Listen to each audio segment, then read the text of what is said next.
মেয়ের বিয়ে দিচ্ছেন, হলুদ প্রথা করলেই আপনার মেয়ের বিয়েতে বরকত আসবে না।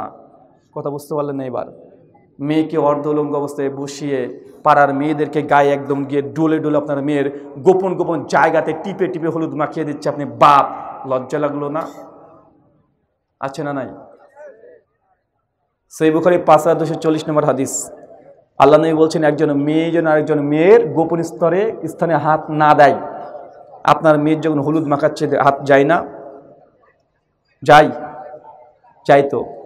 সহিহ সুনান আবু দাউদ 574 নম্বর হাদিস। নবী বলছেন, ছেলের বয়স মেয়ের বয়স যখন 10 হয়ে গেছে, তারা এক বিছানায় ঘুমাতে পারবে না, আলাদা করে দিতে হবে বিছানা। বিছানা যদি আলাদা করতে নাও পারে, এক চাদরের নিচে ঘুমাতে পারবে না, দুটো আলাদা চাদর দিয়ে দিতে হবে। কেন?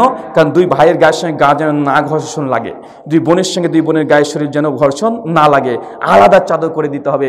এটাই ইসলাম। কিন্তু আপনার মেয়েকে গোটা পাড়ার মানুষ ডলে ডলে এসে গোসল করে দিচ্ছে, ও হলুদ মাখাচ্ছে। আছে না নাই? কথা বলেন। আল্লাহকে বেজার করে দিয়ে, আল্লাহকে নারাজ করে দিয়ে আপনার মেয়ের আপনি কল্যাণ চাচ্ছেন, মেয়ের বিয়ে দেন, 5 বছর পর আপনার মেয়েকে তালাক দিয়ে বাড়িতে পাঠিয়ে দেবে। আছে না নাই? কথা বলেন। মেয়েটার বিয়ে দেখার জন্য ছেলে পক্ষ এসেছে, বাড়ির বারান্দাতে বসিয়ে রেখে দিয়েছেন, গ্রামের সমস্ত মানুষ এসে টাপ্পুর মেরে দেখছে, আর ছেলে এসেছে, ছেলের সঙ্গে 4 জন পাঠা এসেছে, মানে বন্ধু এসেছে, সবাই দেখছে। আর বিয়ে করবে একজন, 4 জন কেন আসবে? আপনার মেয়েকে দেখা তার জন্য জায়েজ? কথা বলেন। জায়েজ নয়। আপনি বিয়ের আগেই আল্লাহকে নারাজ করেছেন, আল্লাহ সুবহানাহু ওয়া তাআলার বিধানকে উল্লঙ্ঘন করেছেন। আপনার এই মেয়ের বিয়েতে আল্লাহর পক্ষ থেকে কোনো বরকত আসবে না। আপনি জেনে কেন বরকত আসবে না? আপনার মেয়ের সংসার কখনোই শান্তি পাবে না, এটাই ঠিক। কেন? আপনি শরীয়তকে লঙ্ঘন করেছেন। আছে না নাই? কথা বলেন।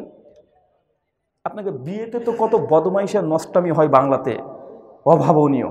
গেট সাজিয়েছে, একদম ফিতা লাগিয়ে দিয়েছে, 5001 টাকা না দিলে ফিতা কাটবে না। পাড়ার মেয়েগুলো, বদমাস মেয়েগুলো এসে দাঁড়িয়ে আছে।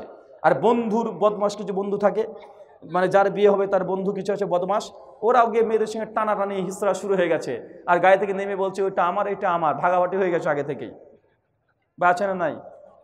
শালিতে এসে নাকি হাত ধরে দিতে হবে জামাইয়ের, শালিতে এসে নাকি গলে মালা পরে দিয়ে ঘোরাতে হবে। এগুলো আছে না নাই? আছে না ভাইজান? কত যে বদমাইশি আছে, কত যে নোংরামি হয়। বিয়েতে সবচেয়ে আল্লাহকে বেশি নারাজ করে দেয়। আর ডিজে তো আছেই, ও তো চলছেই, ডিজে গান তো চলছে আপনার বাড়িতে। আল্লাহ সুবহানাহু ওয়া তাআলা যাবতীয় হারাম কাজ থেকে দূরে থাকা তৌফিক দান করে সকলে পড়ি আমিন। আল্লাহ, যে ইবাদত করলে জান্নাতে যেতে পারবে, সেই ইবাদত করার মতো অন্তর আমাদের তুমি দান করে সকলে পড়ি আমিন। বিগত দিনে যেসব আমরা গুনাহ কাবিরা গুনাহ সগীরা করেছি, আল্লাহ এই গুনাহগুলোকে তুমি ক্ষমা করে দাও, সকলে পড়ি আমিন। ভবিষ্যতে যে ইবাদত আমলগুলো করবো, আল্লাহ আমাদের হৃদয়, আমাদের অন্তর তুমি প্রশস্ত করে দাও, সকলে পড়ি আমিন।